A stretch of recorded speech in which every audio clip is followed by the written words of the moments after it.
I'm calling the Parks and Recreation Committee meeting to order. We have a quorum present. I'd like to know if there's anybody that's here for public comment and suggestions. I see no one. I'm going to move on to number 3 on the agenda. I'm looking for a motion to approve the minutes from Monday, May 1st. Motion by Sarah Watson, second by Lou Larson. All in favor? Aye. Opposed? Aye. None. Motion passed. Number 4 on the agenda, discussion and possible action on the mill building update, and I'm going to turn that over to the Parks Director, Jamie. All right, thank you. We are bringing, so Brad Lenz is here from Community Development as well, and myself, we've been working on this. I gave you a little bit of background in our packet. We've been working on this building for a couple of years, but the actual directive that came out of is the city, so I want to bring up a couple pictures here that I have. Whoops, not that one. This is the old mill building that was on the corner of First Avenue and Bridge Street, and not the Stones Mill building. I'm like, I can't remember the name, but so the city around this time, I think 2012 or so, dismantled this building and wanted to keep it for like historical purposes. And so the wood is all it's all dismantled into its individual pieces, and it's been in a garage of a resident out in Rib Falls since this time. The city has been paying him a little bit to use up his garage, but it's taking up more than half of his big garage. I think I have a picture of.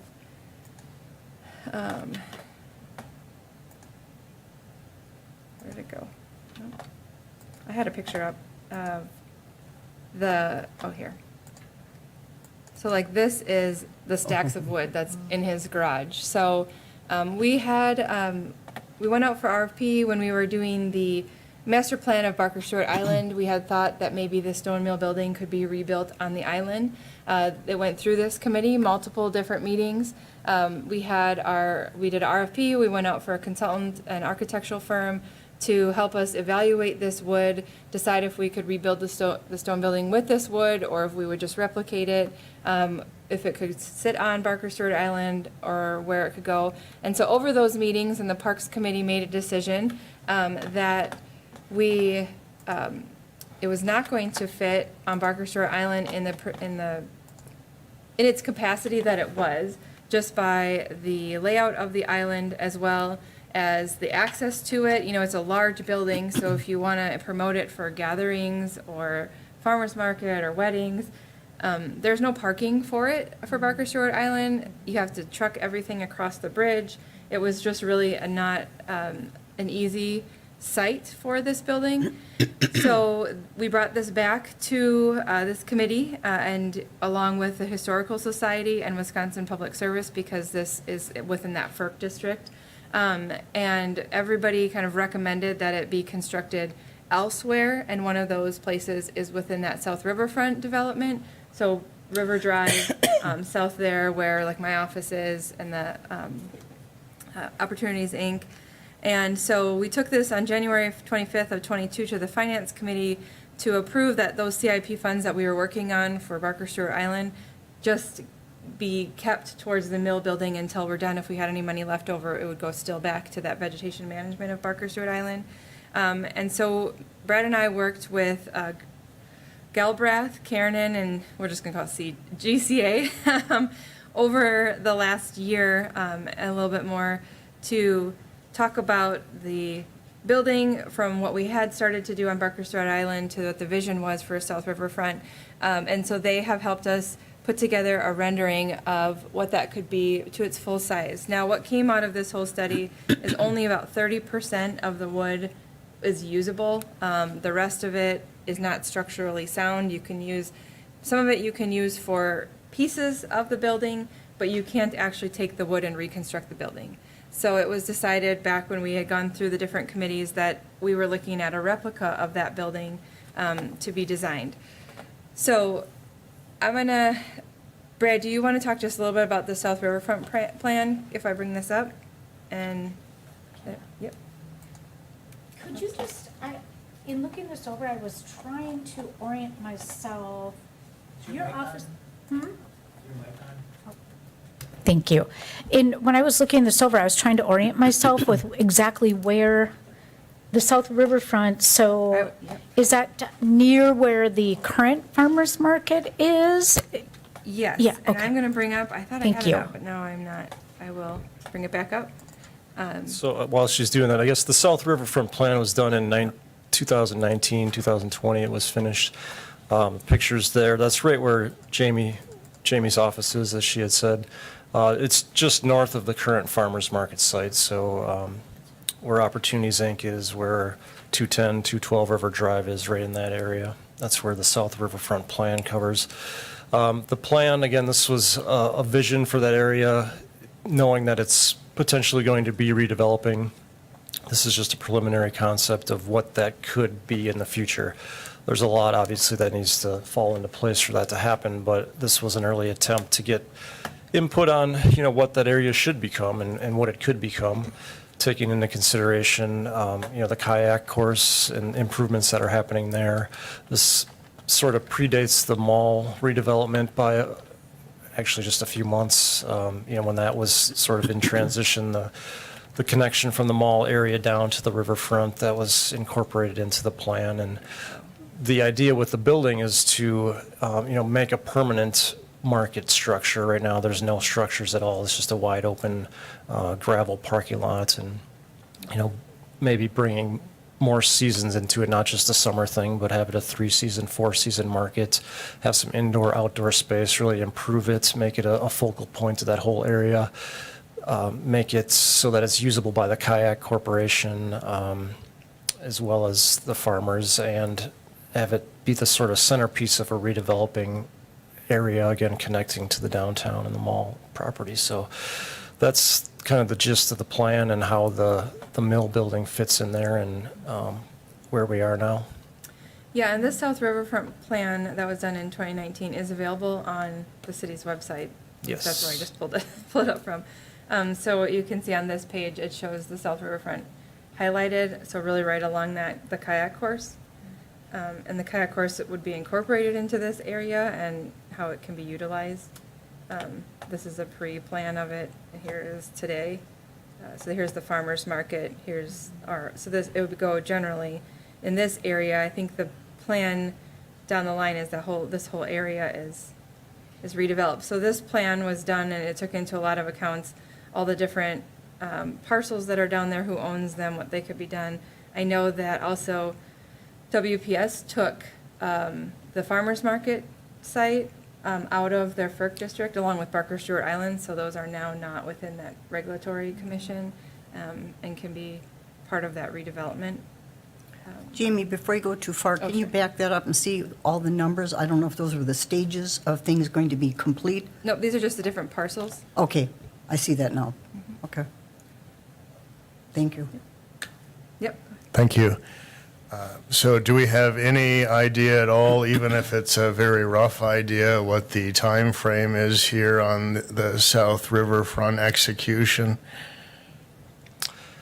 Not a concrete timeline. I mean, the county is looking at vacating some of those buildings, those properties. One of them has been vacated, one with the USDA in it. But the Parks Department is still there. The CPZ, Conservation Planning Zoning employees are still in those buildings. So a lot of it hinges on the county's timeline, as well as a timeline on when the city and county can agree on how to work together to do something else with those properties. But there isn't a definitive timeline on it. Okay, thank you. One reason I bring it up is these plans go kind of to the direct north of Island Place in my district, a pretty dense area of residents there, and I think it would be really positive if we could have, probably, since many are seniors, take the presentation to them and be able to really give them, since this will be in immediate proximity to them, the ability to give input and feedback on what they may like, or as current residents, what could be challenges. I think if we could do that on the front end as much as possible, maybe it would ease, just if there were some things that they had input on, make it more realistic to incorporate them. And I went to the public meeting in 2019. There were boards you could put, stickers and what's your biggest desire, what's your biggest concern. And I think, because at the time there wasn't even a bus stop in front of Island Place, and you'd have to kind of walk up a hill to get here. Could we do maybe a public input meeting at least there before we make any hard and fast decisions or steps forward? Would that be a possibility? Thank you. Yeah, I think so. As part of the plan in 2019, there was probably, it's in the plan, you can read it, but there's probably 5 or 6 different public input sessions that were held. One was down at the farmer's market on a Saturday. I think they had over 300 people stop by and put stickers on stuff and just talk to we're working with consultants, so we estimated we talked to about 300 people at that one event. We had another event at Whitewater Music Hall, and I think something here as well. So there was some input done 3 years ago or more, so I'm sure we could, before we move on to the next step, we could certainly dust this off and get some more. Yeah. May I, just to clarify, so rather than dust it off, I'll just be very clear. I am requesting a public input meeting in the lobby of Island Place if they can accommodate it so that senior citizens there can attend in a setting that's comfortable for them. So just wanted to distill that down. That is my request as the older person of the district. Thank you. Yeah, so I think you can take that back to when this area is, there's a lot of work that has to be done in this area before there's any plans on it. This concept plan the city put together in 2019 is just that a vision for what the city might like to see this area look like. But from the county, we've been told that our goal is to be out of those buildings by the first quarter of 2025. So what it's done between now and then, as far as planning goes, will, like you said, depend on whether the county retains the property and leases it. I don't see the county developing it themselves, but they would either sell it or they would hold the property and then lease it to the developer. So there's a lot of work that has to be done, a lot of planning.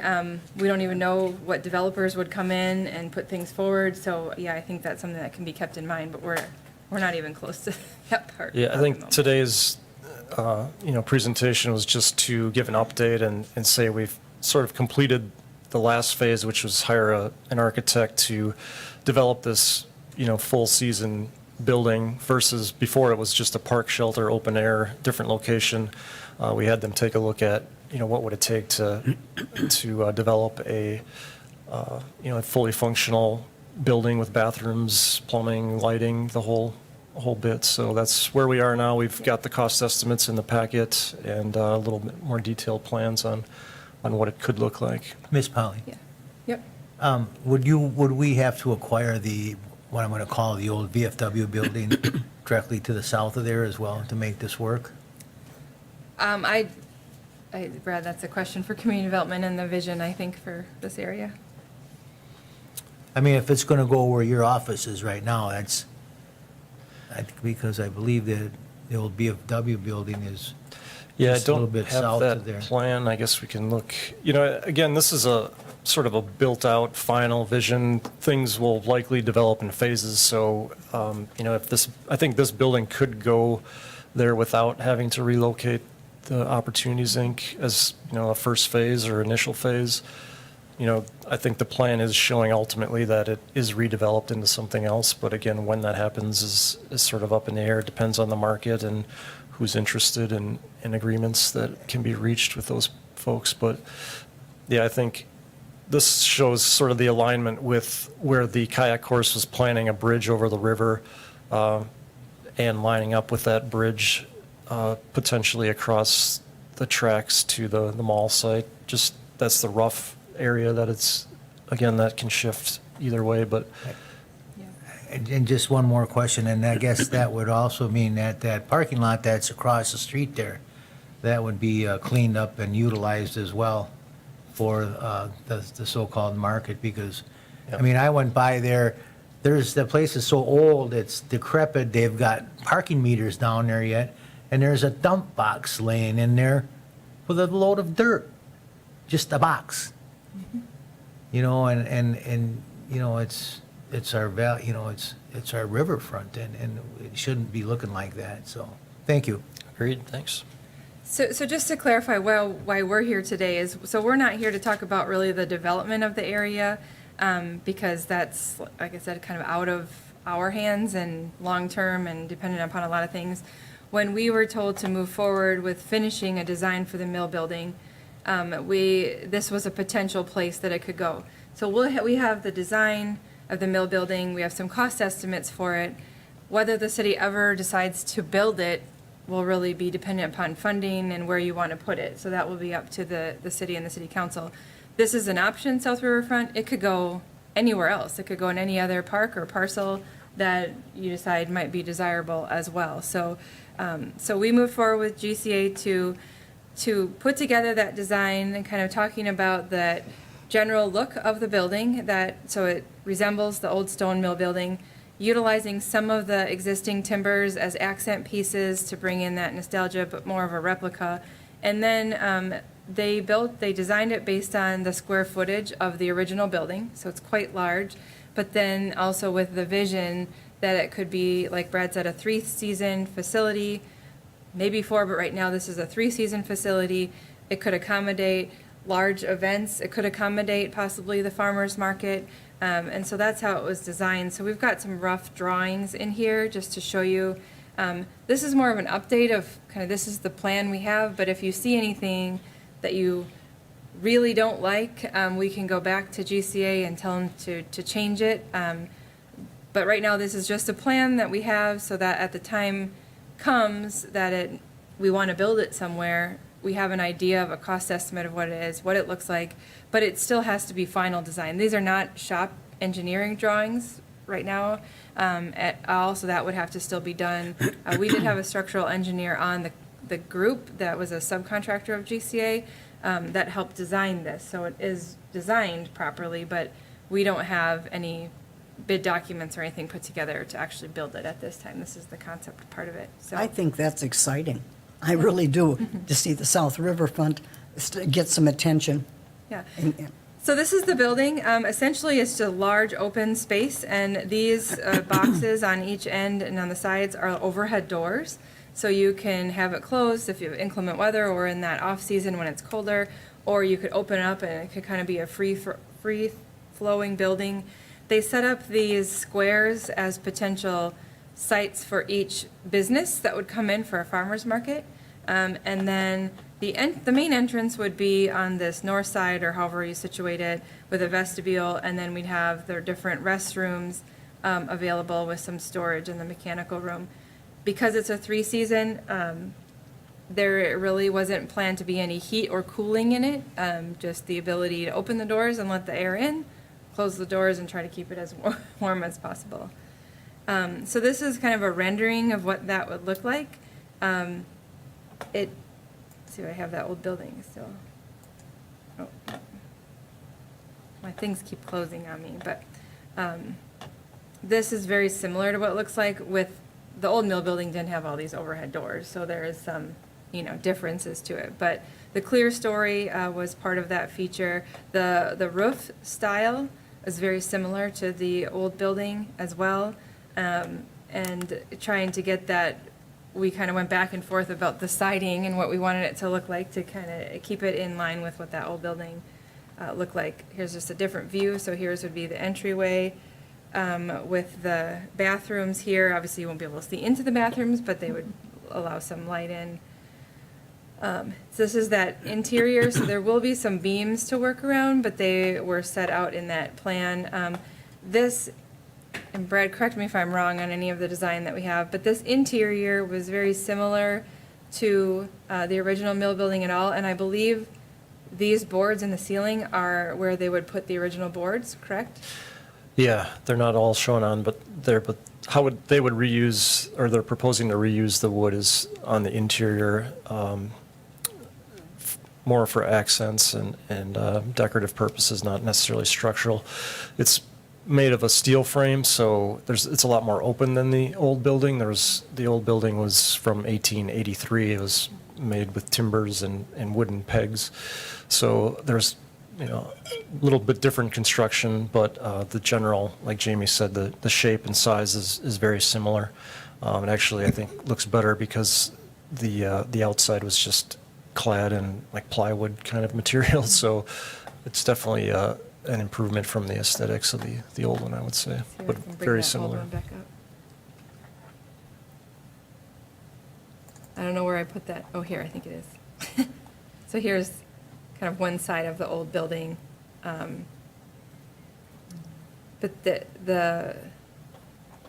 this is the roof line that we tried to match when they designed it, 'cause it's got a little hip in there, and then where that, I forget what they call, board and batten look to it. So, and then the clear story, that's kind of the, I guess, distinct feature of the old building to the new one. So here's the interior of the old building as well. And everything was put together in the old one by these wooden pigs. And so you can see in the pile of lumber, all the holes and then the pigs that they. Yeah, and just to add, the historical context for the building is, it was the first site in Wausau to have electricity. And in 1984, when the survey was done on the city, it was the last remaining sawmill from that early days. So it's significant in that sense as well. Tim? Then Alder Larson over there. So in terms of cost, and I don't know if this is related or a typo in the packet, but it's on page 29. It's saying 1.5 to 1.7 million to construct this. Who would be paying for that? That is not decided at this point. So that would be something that if the city decides to move forward with building this, it would be looked at for where the funding would come from. So this is just a cost estimate of what this building would cost. How and when it's built and where it's built is still yet to be determined. So that wouldn't be the city government paying for it in some fashion, regardless of where the fund? It's, I mean, that's up to the city council to make that decision when it comes time to build this. Okay, So, yeah. Yeah, so, okay, I just expressed some current and historical concerns then. So typically when we hear this may happen, but it might not happen, but we've got this level of consultant involvement, and here's what it would take to pay for it. We might not pay for it, but we might. I think in Wausau's government past, typically we do end up paying for it or paying for some of it, and it does more times than not likely go in the areas of design and so forth when it's this concerted. So I don't know if the plan was to request action from this committee today, but if it wasn't, then I'll put those concerns on the back burner if no action's going to be taken. But at the point of action, it would be nice to know where is this going, who's paying for it, and other kind of basic questions and answers related to it. Thank you. Just one comment on the funding. There is an account at the Community Foundation that has, at this time, to my knowledge, one donation for the reconstruction of it. It's relatively small. It's percentage-wise of the total cost, but that could be an option for fundraising because of the historic value. And again, this project we think could be a real community asset and a real catalytic project for that area, and just a good community asset overall to have the farmers market kayak thing. So there could potentially be a variety of sources. We're not, again, the funding hasn't specifically been identified at this point 100%. Thank you. Yeah, from what we were directed to do and what this started from was a master plan of Barker Stewart Island, and with that to see what we could do with these. Plus, we have to decide soon whether we're going to keep any of those timbers, because the gentleman that's keeping them in his shed for this many years really should have his shed back. And so the city needs to make a decision.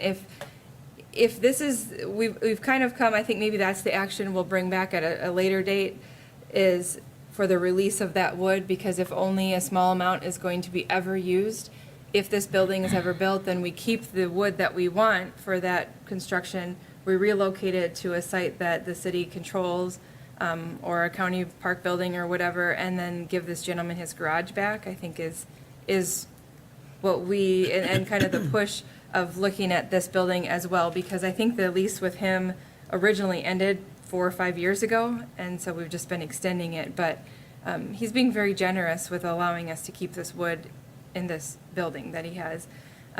So I think we've come to a point where we have a design and we've assessed the wood and we know what can and can't be used. And so that is where it sits, as where, if it's part of the South Riverfront redevelopment, maybe it's a contractor or developer that builds it for the city using that. Maybe it's a city that builds it, maybe it's a community group or community effort like the River Life area was. That's still all to be determined. So we really were tasked with seeing whether we can use the old wood, and if not, how can we build a building that replicates it, and then what's that cost estimate? So these are the cost estimates as of today, but if this isn't built for another 4 years or so, let's say, that cost estimate is going to be significantly higher. So right now, the cost estimate's, just under $2 million to build. It's a very large building, so that's pretty much in line with a cost like that. But to keep that in mind too, as any development moves forward, is this cost will be increasing most likely. So, Ms. Polly, what kind of action are you looking for out of us tonight? I'm not looking for any action. We don't have any action for you to take. We just wanted to give you an update Okay. on the design of the building, but I'm bringing it for you. I did put discussion and possible action on the agenda because if there was anything that you really didn't like about this or wanted us to go back and do more work on, you can bring that up at this time, but we don't have any action to move forward at this point. Sarah? So what part of the lumber that we still do have that we're storing is usable? Like, is it something that we can move the usable pieces to a city facility now based on this design that you have?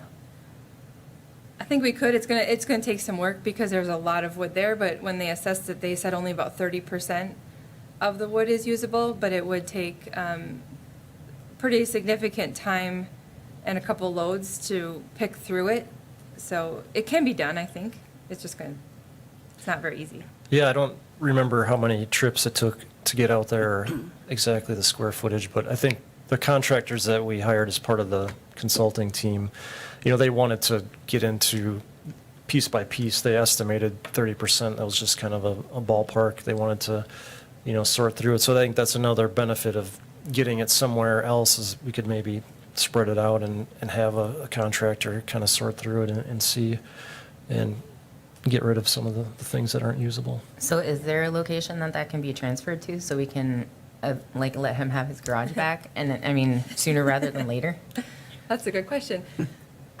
We've looked at that, but we haven't found a spot yet. I think one site you had thought of was Wausau Chemical, and that wasn't an option when we finally realized it. So no, at this moment, to actually take it all and spread it out to go through it, we haven't found a big enough site for it, but And the current location isn't big enough for them to sort or do anything like that? it's a farm that he's on, and no, it pretty much takes up the whole, I don't know, more than half of his garage. Yeah, and it's stacked up high and kind of pushed back, so.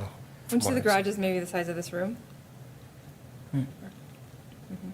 So I guess my ask would be, is that something that we could do sooner rather than later, try to find a location so it can get sorted, and then we just keep the stuff that's good that you want to use? We can look into that. I know that we did get a quote from the contractor, right, to move it. I think so, yeah.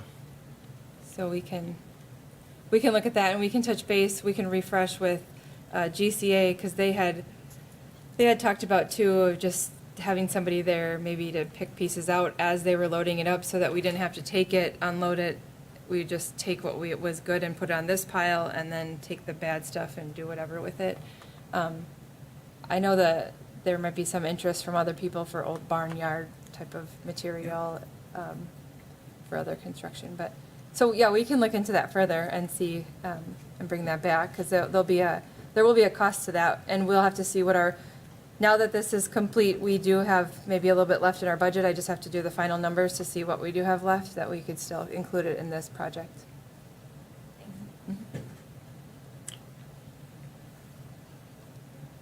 Okay. Jamie, I know what a hit it was when we sold the parking meters that the DPW had, and I have, it's more than now, 100-year-old barnwood flowers in my garage. I'm probably only one of few people that has my garage walls decorated, and these flowers are from the barnwood, and they're absolutely beautiful. And maybe that's a use for some of the wood that people would want to have these flowers made. They're gorgeous. Why waste the wood, you know? It's a use for it. Thank you, Jamie, You're for that. And thank you, Brad. Now we'll go on to number 5 on the agenda, and that is discussion and possible action Thank you, on Brad. skate park update. Yes, so I'll go back to my review here. Actually, it's 3. No. So last month I had brought a little bit of an update about the skate park, but wasn't ready to show you any designs yet or anything because we were working through some ideas. I'm not going to put the cost estimates in here. I can email that to you individually, I guess, if you would like to know that. But we're going to go out for bid for this. So to put cost estimates in here, you know, we want to get a fair price from the bidders of the construction of the park. But we're also looking for some additional funding before we do that as well. So depending on timing. So the first part of the paragraph that I put in your agenda is really a duplicate of what you had in your meeting packet last month, but just reiterating what our process was. We have completed the design of the park, and we took a lot of advice from our skate park users and from a really core group of dedicated skaters that have a vested interest here in Wausau as well as in the community. They've helped design the original park, they helped design the Weston Park, and so they were very passionate about this.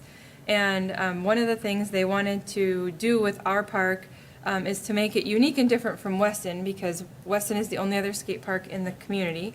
Weston is a higher level skate park with a actual bowl, so it's more skilled. It's for your higher skilled skateboarders. They wanted ours to be one for all abilities, the beginners all the way up to high level. So there's a lot of elements that are all for everybody, and they called it more of a street skate park with street features. So like stairs, rails, boxes, little ramps, stuff like that. So what we came to was they liked the original design, which was all brand new, but they really do like our existing equipment. And our existing equipment, it is in rough shape at the moment, but it can be refurbished and it could be reset out there. So I did put in your packet the design that we came up with. It looks like we're probably going to do it in 2 phases just based on funding. And I can tell you the first phase amount of that because the first phase, where's my sheet?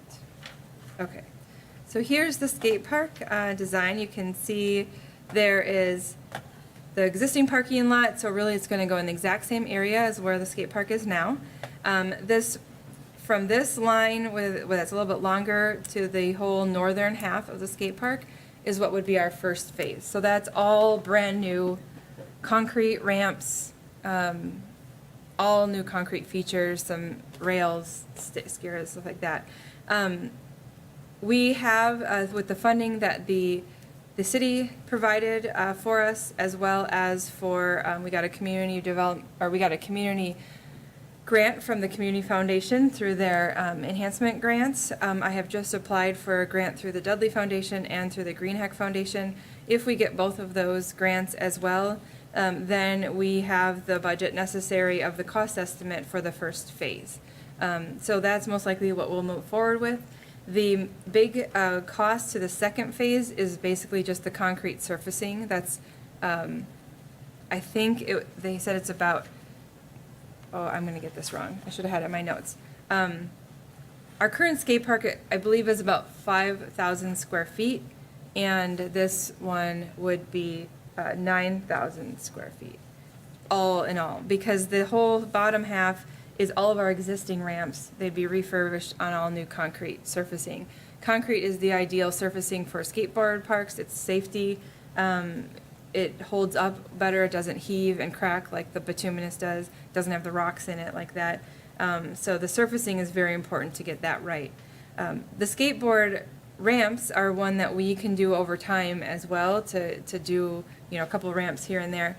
So the way that I plan to bid this out, we have Spawn Ranch going forward with the final design and specifications, but we're going to bid it out as phase 1, which is what I showed you of the whole northern part. And then the add alternates for phase 2 would be 2 separate ones, concrete as the first alternate and the ramp refurbishing as a second alternate, because depending upon how the prices come in, and we're going to be applying for a few more grants here, and we have some more donations coming in, we are putting these flyers up at the skate park, which have a QR code where you can donate to the park. I have the skateboard company or shop here in town, Central Board Shop, also has some of these, and they've been talking to some people. He's been very instrumental in helping this process along. So as we get funding available, then we can go ahead, if we can get enough funding to do at least all of the concrete right away, would be ideal. But the concrete's the most expensive part, the base. So if we can do that, that's the goal. But like I said, phase 1 is the base bid, and then add alternate for the concrete base, and then a second one for the refurbishing of the ramps. Because the ramps really at the moment, we could do some minor fixes on them. We couldn't put them back out there. It's not ideal because you're going to have a brand new park with some ramps that need attention. But over time, it's just a black skate light. It's called surfacing that goes onto the frame, and they can easily be changed out. We do it now already, so we can get to that as funding comes available and donations come in. So that's where we're at with the skate park. I did say discussion and possible action on here in case you had anything glaring you wanted to say about it, or anything you had to add, but I wanted to really give you an update on where we're at, and we'll be looking to issue those bids here within the next month and a half. Typically, how long does it take for the bidding process? Like, We usually have it out there for at least 3 weeks, 3 to 4 weeks, and then it will take a week or two probably to go through the bid. So we're thinking maybe within 6 weeks, hopefully maybe have a contractor. Once we bid it, they have to finish the design, so that's going to take probably 3 weeks or so. So like maybe in end of July, August that you'll put out for bids, and Yeah. then maybe by our September meeting we'll know more. yeah, hopefully if timing goes right, it would be nice to bring it to you in August for the contractor, so that they could possibly do some of the work this year. Our staff is going to be removing everything that's out there, so we're going to do that in-house to save some funds, as removing all the current bituminous and taking off the ramps and getting it all grade level so that the contractor can come in. It would be nice to do some of the work this fall. We'll have to see how the timing goes and the weather. So that's the ideal, is to maybe have phase 1 finished by winter, Yep, and then try to do phase 2 next year. yes, Awesome, thank you. yep.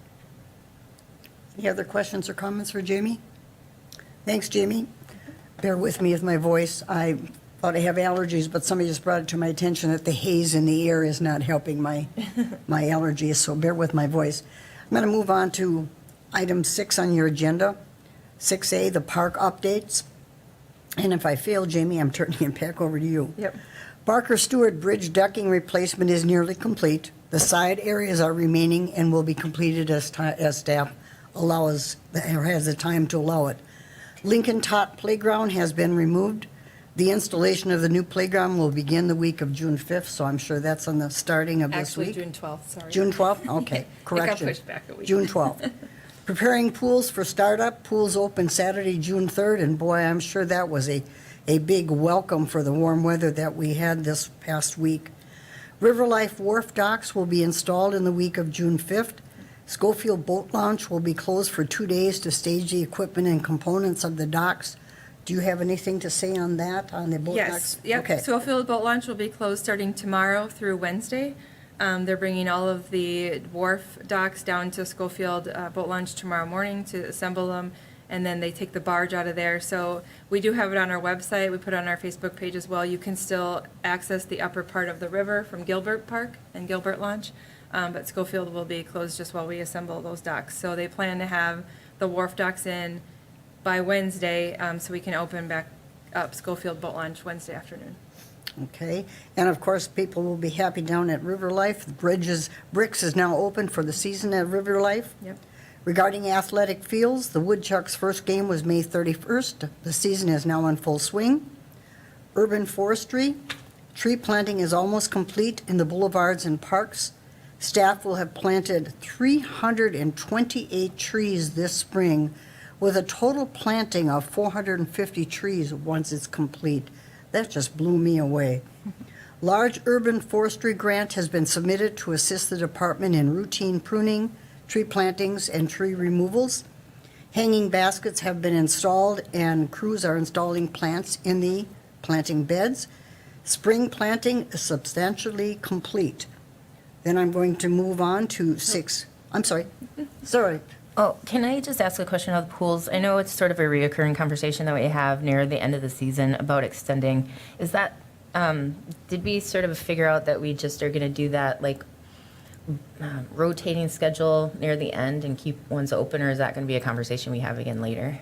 No, I think the plan is, and I can verify this with Mark, but I think the plan is to do what we did last year and at least have one pool open that extra week, and we were going to rotate which pools it was. So I think last year it was Kaiser that we kept open an extra week. Yeah. So I'm not sure which one he has planned for this year, and it all depends on staffing. We're actually doing, I don't know what everybody's availability is, so I can't speak to when they all leave and go back to school, but we are doing better on staffing this year than we were last year. And Awesome. we have a pretty full staff.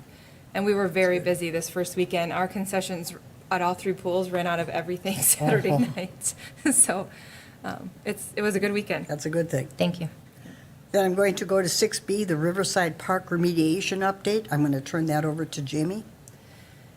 Yes, so I got this from Mr. Lemon, as well as I think the committee got this too, but pre-work meeting took place on May 19th, and the Board of Public Works is voting tomorrow to allow for irrevocable letter of credit in lieu of a payment and performance bond. I don't know exactly what the issues were there, but that is what Mr. Lemon had sent out, and so that was a change that needs to go to Board of Public Works, which will be tomorrow. Once the work is scheduled, after that approval, the work will be scheduled, and then it will be completed as directed by WDNR in their ROAR report. So I know that the idea is that as soon as it's approved tomorrow, that they get the schedule in place so that they complete the work as soon as possible. But I don't have any other further information. Thank you. Madam Tom? Chair, thank you. May I pass out the cover letter that I received from DHS about the park, Madam Chair? I have a question and request regarding that as it pertains to the remediation process. Jamie? I don't know, Ann, is that okay? Guess I'll turn that over to you. So I thought the bond issue you were just talking about was in Marathon Park. No, that was for Riverside Park? Yep, this is what Mr. Lemon said was happening, because there was, yes, that's for Riverside Park. So I do know about that Yep. because they couldn't get a payment or performance bond, this excavator. And so the state statute allows you to have an alternate assurance. Yes. And that's why we're going to approve on the record a irrevocable letter of credit Yes. for him. Yeah. You do have, it's very generally described on your agenda, Riverside Park remediation. If that's germane to this topic, I think it's legitimate for him to be able to bring that up. Okay. Thank you. Yes, it certainly is, Jermaine. I'll pass this out. Here. All right, this is what you emailed out, right? Madam Chair. Thank you.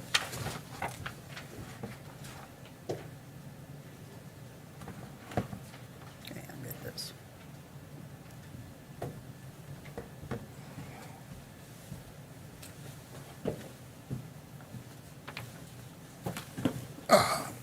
Thank you. So it's positive, and it sounds as though in the not-too-distant future, there will be remediation occurring at the park. However, I did ask DHS to look at the last set of samples, which had been routine. Alder Peckham had been doing that when he was chair the last term, and each set of samples he would send to DHS just to get their assessment. So because the last set of samples had not been sent to DHS, I did that, and they gave me their response on Wednesday, which I promptly forwarded to the mayor, city attorney, public works director, parks director, and committee chair of the Parks Committee. And what the DHS recommendation in bold on the front page states is that our health assessment from sample site P11 suggests that the dioxin is at a high enough level to cause unacceptable cancer risk. We therefore recommend that the area between sampling location P10 and P12 be covered in landscaping fabric and filled over with a clean material such as wood chips to prevent a complete exposure pathway. We also would recommend signage indicating the potential exposure to harmful chemicals. And at the close of the letter, which I did not have the time and perhaps maybe not even the ink at home to print in its entirety, but you all have it. It said that it recommended to do that right away in the interim before the remedial activity. And we did receive an email from Attorney Jacobson today that there could be a budgetary component which this committee or finance would have to deal with. But fortunately, I did have the opportunity to speak with her, and my understanding, I certainly welcome either her confirmation or rebuttal on this, is that for the signage component, as perhaps Sism or Alder Larson knows, we don't have a budgetary component there for creating signs internally. We do that for parking signs and so forth routinely, and it takes no such voting action from a committee or city council. So, I mean, if on the landscaping, fabric, and covering side, it would require a vote by a committee from a budgetary perspective, then I guess it does. But I think it's important that the signage, that staff be directed immediately to get going on that signage, because even if the covering takes time, there should be no time or procedural barrier to making sure that what the health department just told us in a letter is carried out promptly. So I would ask that what they request in their letter be done if that does not require a vote from any body. And I guess if all right, Madam Chair, I would just ask Attorney Jacobson if she could confirm that that would not require a vote.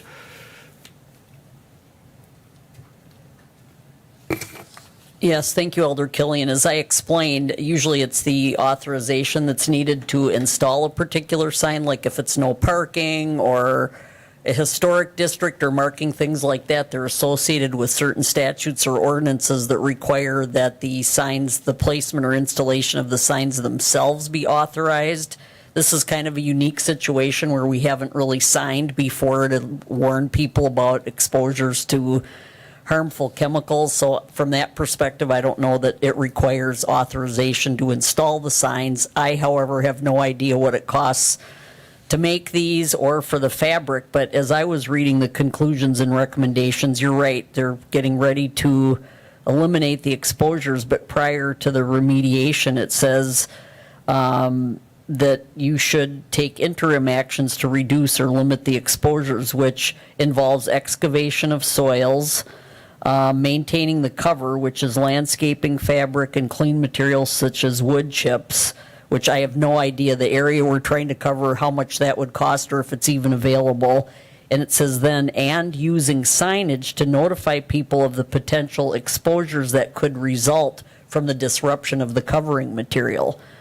So I understood that to say that the signs would say, please do not disturb the fabric and the wood chip. So are we putting that in, or are we just putting the signs up to say that before any of the covering materials there? I mean, I don't know the science on this. I'm just pointing out what I'm literally reading from the letter, but it is, you, as you pointed out, it's the, should the city be doing something? You all are the city, so I guess amongst yourselves, decide when and where, what your timeline is, and who's going to perform the work. And, but yes, I don't know that installing a sign at that park needs any potential action. Thank you, Attorney Jacobson. Madam Chair, may I speak to what Attorney Jacobson asked about the covering and the sign? Yes, go ahead. Thank you. So I think if we just distill this down to kind of common sense with the objective of, okay, here's what the health department said, and our goal is to kind of carry that out as promptly as possible, then it would not make logical sense to say, well, since it may take a few weeks to put the covering, let's not put any signs there either until we put the covering, rather than having signs immediately that say, caution about possible exposure. And hey, if the signs cost, I don't know, $75 a piece, and we have 3 or 4 initially, then make another 3 or 4 after the covering's done. But the children and residents in my district who use that park are worth that money. And not only would it be unacceptable, I feel it would be unethical if the city does not promptly move on this. These are recommendations from the Department of Health Services, and I feel it's very little money, relatively speaking, for something simple that could be protective for our residents. So I understand that there may be a process for the covering, but I think it would be reasonable and cost effective if we could at least put signs up to let park goers know, hey, just stay out of this area for now. So thank you for your consideration. Anything else, Jamie, to add? Might I add something? Sure. Chris. I could, as chair of CISM, I could get a hold of Mr. Lindman tomorrow and find out what the procedure is on this. I don't see why. We have a sign department that makes our own signs. I don't see where this would be a problem, but I will check with them to make sure. Thank you. Thank you. Moving on to number 7, future agenda items. We're talking about perhaps discussion on the dog park site, and I understand that Rib Mountain this weekend, I think it is on Friday, that they are doing a fundraiser out there in Rib Mountain, having food trucks. So something to put in the back of our little heads to think about that for fundraising to perhaps enlarge our dog park. And my neighbor across the street has, I'll put a plug in, Curds of Wisconsin truck, so he would be more than willing to help out at that time. Number 8 on the agenda, our next meeting date is Monday. I'm all right. No, I'm No, not. we have to talk about it. I'm right. Right, it's June 10th is the date we're looking at. Yeah. So the next meeting falls on Monday, July Yep. 3rd. And we may not have staff available for the meeting, so I wanted to put it out to the committee. I don't know how many of you are available on Monday, July 3rd, with the 4th falling on Tuesday as well. But I was requesting if we could reschedule it to Monday, July 10th at either 3:15. That would be in between the Wausau Waterworks meeting and the Human Resources Committee meeting. Yeah. Or if there's no actionable agenda items, I mean, then we could cancel it as well. But that was my suggestion, looking at the calendars to try to keep it on a Monday consistent with what That works for me, Madam Chair, or Ms. Polly. the 3:15 does. Yeah, works for me as well. It looks like the committee all agrees July 10th at 3:15 would work. Perfect. Wonderful. Thank you. Adjournment. I'll take a motion to adjourn this meeting. Motion by Killian, second by Lukens. All in favor to adjourn? Aye. Aye. Aye as well. Motion passed, meeting adjourned. Thank you very much. Have a good week.